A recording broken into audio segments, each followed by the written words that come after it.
Ax and Tobias hold guard at the cave while the rest of the Animorphs go home for human stuff. I didn't mean to eavesdrop on them, I said, but it was easy for me to hear. They kept using some Hork-Bajir word. It sounded like Kawatanaj. Something like that, anyway. I don't know that word, Ax admitted. I don't speak Hork-Bajir. I'll ask them tomorrow what it means. Yeah, 'cause it's not like you Andalites have universal translator chips implanted into your brains or anything.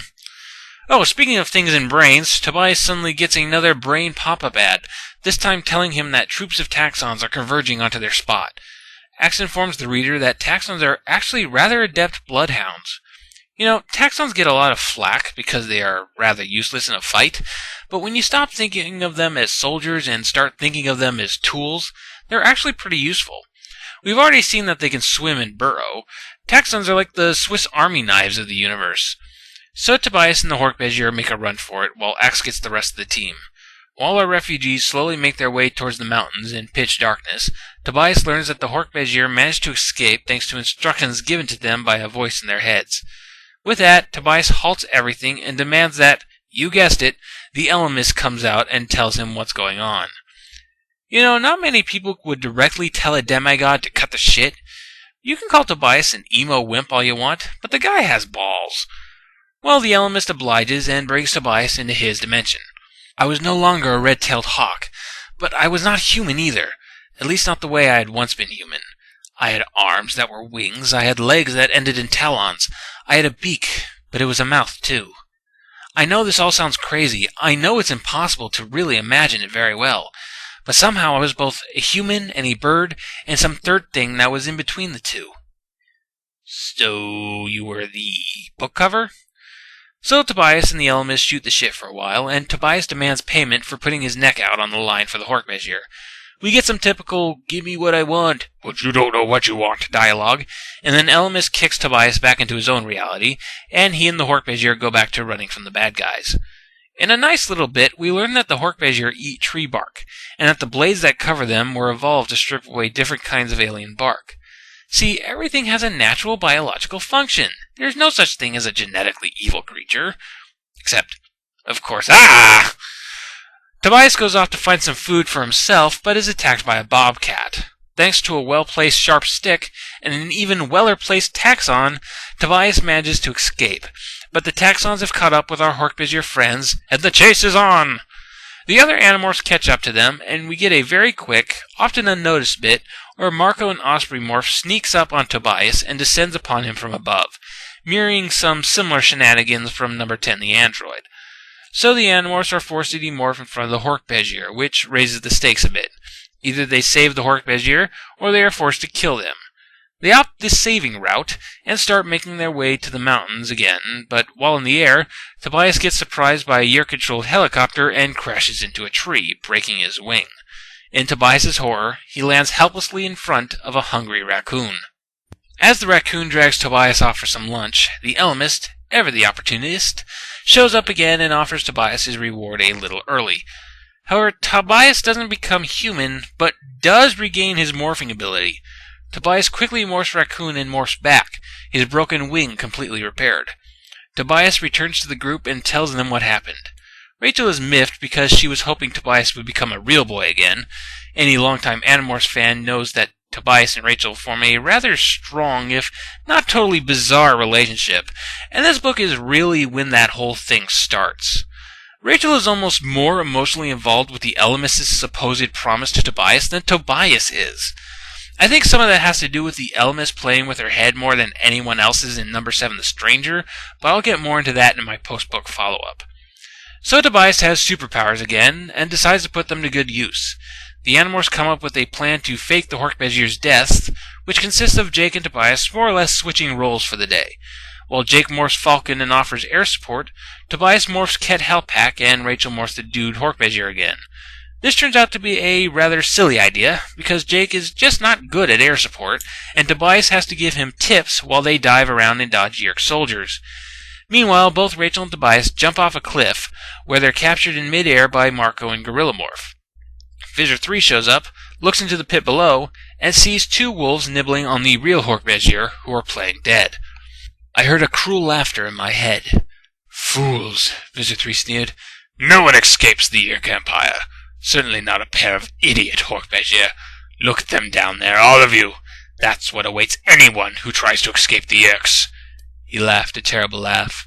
The wolves will give them both the burial they deserve. Yes, 'cause the last time your enemy fell into a pit and you decided to let the creatures in said pit eat your enemy, that turned out so well. So instead of disintegrating the bodies with their Dracon beams so not to leave alien skeletons lying around, the Yeerks just leave.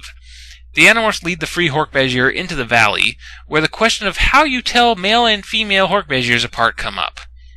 Derahami and Get Helpek different. Derahami have 3 here. She pointed at her horn blades. Get have 2. That's the only difference? Marco asked. Other differences too, Get Helpet said primally, but only for Hork-Bajir to know. Oh, come on, we all know the answer to this one. Boys have a penis, girls have vagina.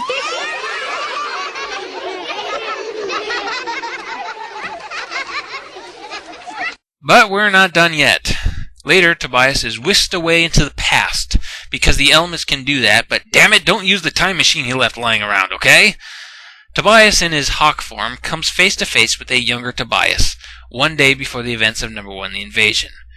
It's night, and future Tobias has woken up past Tobias in his room, and the way this is written suggests that these events had already happened in Tobias's timeline, but were forgotten in the same way you might forget a dream shortly after having it. This meetup between the two Tobiases served 2 practical purposes. One, it allows future Tobias to acquire the younger human Tobias's DNA, giving him a human morph, and in that sense the Ellimist does give Tobias a human body. But of course, Tobias can't use it for more than 2 hours, or get stuck and become even more useless in this war. The second purpose is this. Tobias, I said, walk home with Jake. Walk through the construction site. What? I just laughed a little sadly. Why had I told him to do that? Why had I sent him to the construction site? It was there that everything had begun. It was there that I had started down the path that led to me being trapped as a hawk. I knew the truth now. I could see it clearly. I was looking at myself, back when I was human, and looking at myself, I couldn't escape the truth. That wasn't me anymore. I wasn't Tobias the human. I'd become something else, something new. What had the Ellimist said? You are a beginning. You are a point on which the entire timeline may turn. Remember this for a future review. So Tobias is sent back to the present, where he tries out his human morph at Rachel's "You got good grades, so, congrats" ceremony. And then the Animorphs try to steal an Andalite toilet. Good night! Post-book follow-up. I may have been a little hard on the Ellimist in my review of number 7, The Stranger, because in this latest read-through, I've been picking up a lot of patterns and running themes that pertain to the Ellimist that I didn't see before, and I think I might have a total re-evaluation of the character by the time we hit his big book near the end of the series. This book and the Andalite Chronicles really paint a clear picture as to the kind of character he is. Namely, he's on our side, but he's also a big asshole. This book and the Andalite Chronicles, released around the same time, are great companion books. One looks at the grim past, while the other looks towards a more hopeful future. One at a cowardly father, and the other at the brave son. While Elfenger's life was that of running, Tobias, with renewed morphing abilities, will become a life of fighting towards freedom. We also set up the free Hork-Bajir colony, which will become a major element in upcoming stories. There's a strong sense of hope when it comes to the free Hork-Bajir. There's a very obvious parallel with the book of Genesis and the Garden of Eden. In fact, Marco says as much. I mean, a male and a female, both simple in mind and in manner, given a wonderful valley by an omnipotent being, protecting them from the hardships of reality. When I first read this book many years ago, this caused me to come to the conclusion that the Ellimist was the actual, for-real Christian God. Again, this is really where the whole Rachel and Tobias relationship starts. Tobias is both emotional but holding it in, not wanting to be a victim, while Rachel finds herself not so much attracted to Tobias as a lover, but as a mother. Okay, maybe that sounds a bit creepy, but you know what I mean. Now, considering the games the Ellimist plays with our heroes, consider this theory, and it's just a theory, I'm not even sure I buy into it, but it's something to ponder. In number 7, The Stranger, the Ellimist gave more attention to Rachel than any of the other Animorphs. When the Animorphs went to the alternate future, they meet with future Rachel, who's now a high-ranking controller, and antithetical to everything the present-day Rachel stands for. When it comes down to Rachel to cast the final vote on whether or not the Animorphs should accept the Ellimist's sanctuary, her vote is ultimately ignored. And it's Rachel who is given the dream which leads her to figure out the location of the Kandrona. So Rachel has good reason to be peeved at the Ellimist. So when the Ellimist starts messing with Tobias in this book, Rachel naturally takes a defensive role and sticks up for Tobias. Now, again, I don't completely buy into this, but what if this was a roundabout way for the Ellimist to play matchmaker? Anyway, I seriously have no problems with this book whatsoever. It's great to read about Tobias again. It's a great book to read along with the Andalite Chronicles. The action is exciting, and all the characters act as they would. It's an important book for the series, and it's a well-written one. I couldn't give Animorphs number 13 The Change anything less than a 10 out of 10.